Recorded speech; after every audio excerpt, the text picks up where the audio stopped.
and there was a couple of stories back, a month or two ago, where we actually brought several people to, arrested them for fraud that were doing the, was in the food stamps and one of the other areas. I can't recall which one. So we are pretty aggressive in terms of doing it. Can we do more? Yes, but to say that we don't is I don't agree with that. But the irony, Commissioner, is yes, you've got to use your resources to go after the big dollars, but it's the quote smaller cases of fraud that we as representatives hear about from everybody in town, that so-and-so is collecting and they're not supposed to be here, they're working. My last question is, what is your position? But if I could, one of the things when people tell me that, I would ask people to report that. There's an obligation, because we will go off and investigate it. Okay. And if we find something that is, is fraudulent, we will send that to the Attorney General's office and be able to prosecute. But that's one of the things. I'm going from here down to one of our offices, because the people on the front end, I mean, I get people who are working in our district offices that don't make a whole lot more money than some of the folks that are coming in looking to apply for benefits.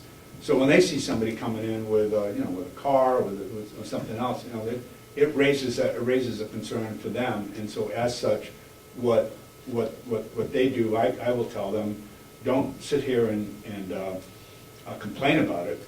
Basically, call our the appropriate number within the department and report it. So that, I mean, if you got names and so forth and events and so forth, we will go off and look at that. My last question is, what is your position on drug testing of people receiving assistance? That it is. Is it going to be more costly to do it than? It's illegal. I mean, basically, we can't do it. Well, I know you can't do it now, but there's some talk always, especially in this legislature. It's a federal issue. It's a federal law? Yes. Okay. Yes. Thank you. Representative Weiler asked me, he gave me a list of questions. That was one of them. We responded back with a fairly detailed note to him outlining the areas in federal law that was not allowed. Thank you. We have a budget for DEAS. Is that going to go up? For which is it? DEAS? Elderly adult services. Hmm? Elderly adult Elderly services and adult services. at the county level?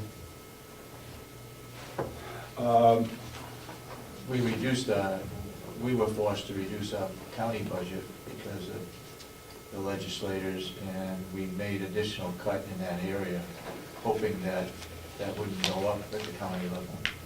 In the area of these were services in elderly, we had the MQIP, we had the county credit, case management to mid-level was discontinued. We refined some rules for personal care services and homemaker services. We eliminated the catastrophic illness program. We eliminated the foster grandparents. We eliminated the retired senior volunteer program. We almost lost Service Link. We were able to recover Service Link. There was some reductions in the Alzheimer's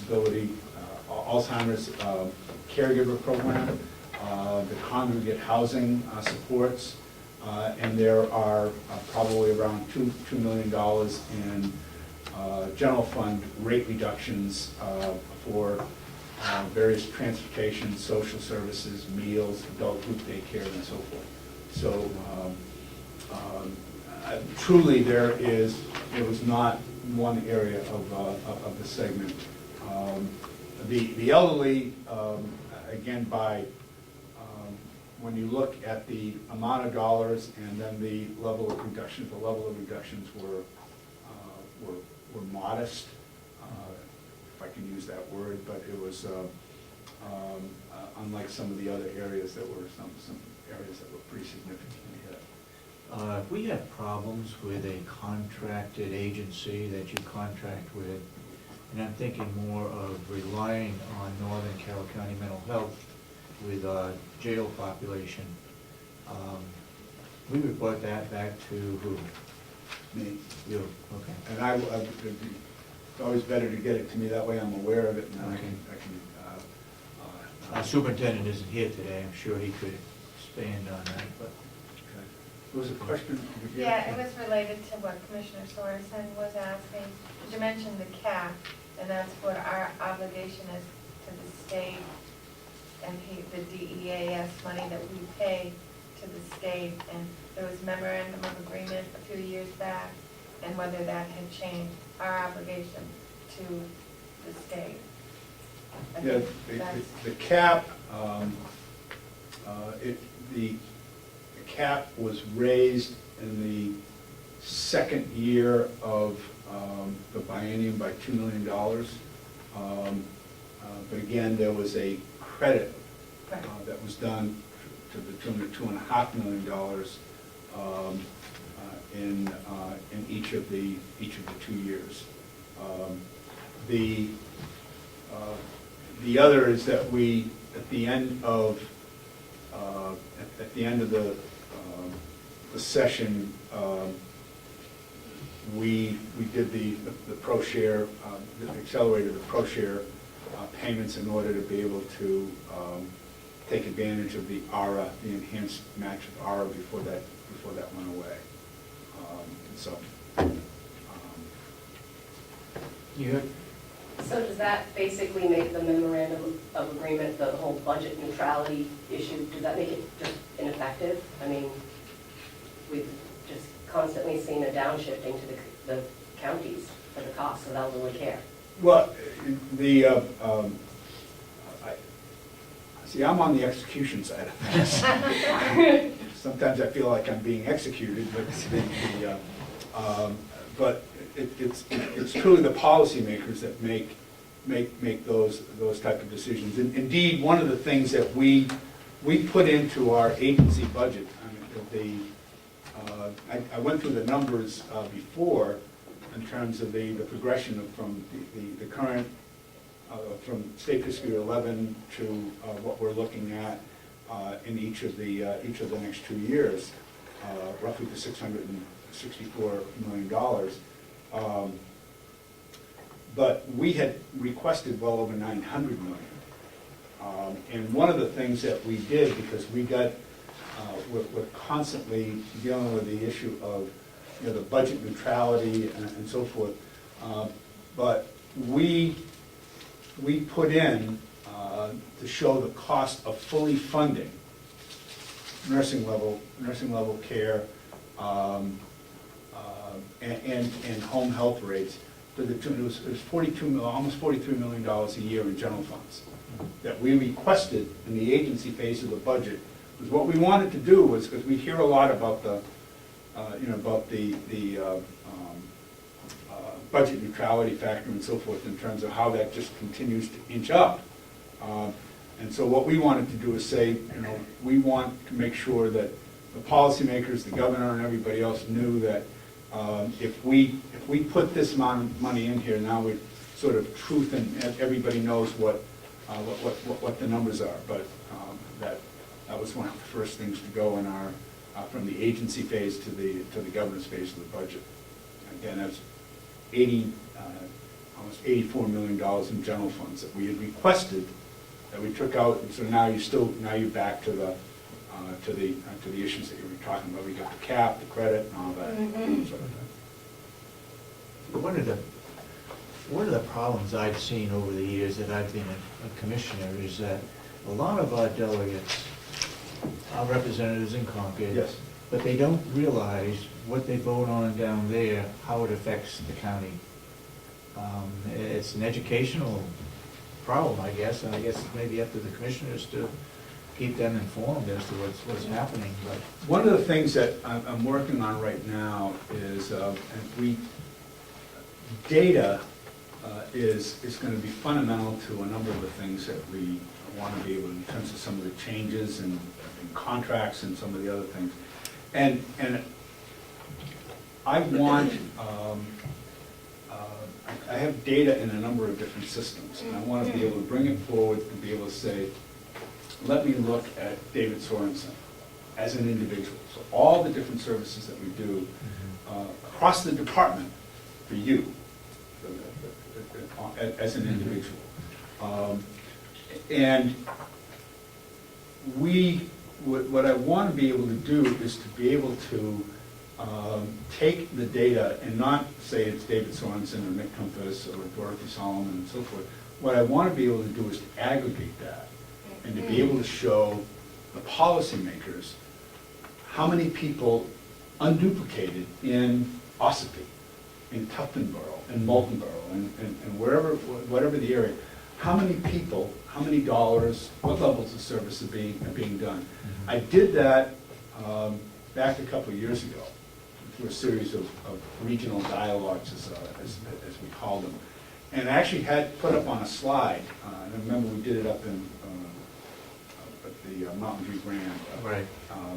And actually showed by town the number of people in that town that were receiving either food stamps or were on Medicaid, the amount of dollars, the type of services they were receiving.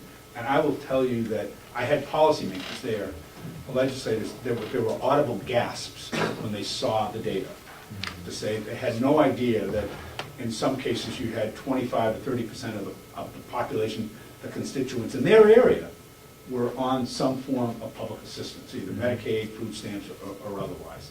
Now, it's not going to say it's David, it's Nick, it's Dorothy, it's somebody else. It's going to say, it's going to show the number of dollars and and I can break it down into the units of service and so forth, just as a way in which to be able to have people see that there are, for those decisions that are being made, what those decisions mean in their respective geographies. I'm working on right now trying to get some technology in order to be able to make that so that it's something that I can do more rapidly. For me to produce that type of data, it would take me a month of people, with green eye shades and going through and doing all this stuff in order to be able to get it. And even then, it's not going to be accurate, because you could do it and then you could do it, and you might come up with different numbers. I need something that is, the data that is high integrity, so that when I present it to policymakers and say, you may not like what it's saying, but these are the facts. I mean, again, we can draw different conclusions based on those, but I want to be able to provide the facts as a first step in terms of being able to make some of the changes, or at least raise the issues and raise the questions, like the number of beds that you're going to have, or is there a fraud issue, or some other type of things. Go ahead. Diane, Maureen, go ahead. Hi. I administer general assistance to the town of Echo. I'm assuming it was from your office, information about the TANF program and the changes that are going to be happening to that. All the programs that you mentioned, are the towns going to be getting information on how that's going to impact us? We had a session with my management team a week or so ago. Now that the budget was all finalized, I asked that they reach out to primarily to the associations, to be able to make sure that that people know, so that I just didn't want to have the circumstance where we're referring people back to town human services, to town welfare, and you have no clue in terms of what just transpired at the state level.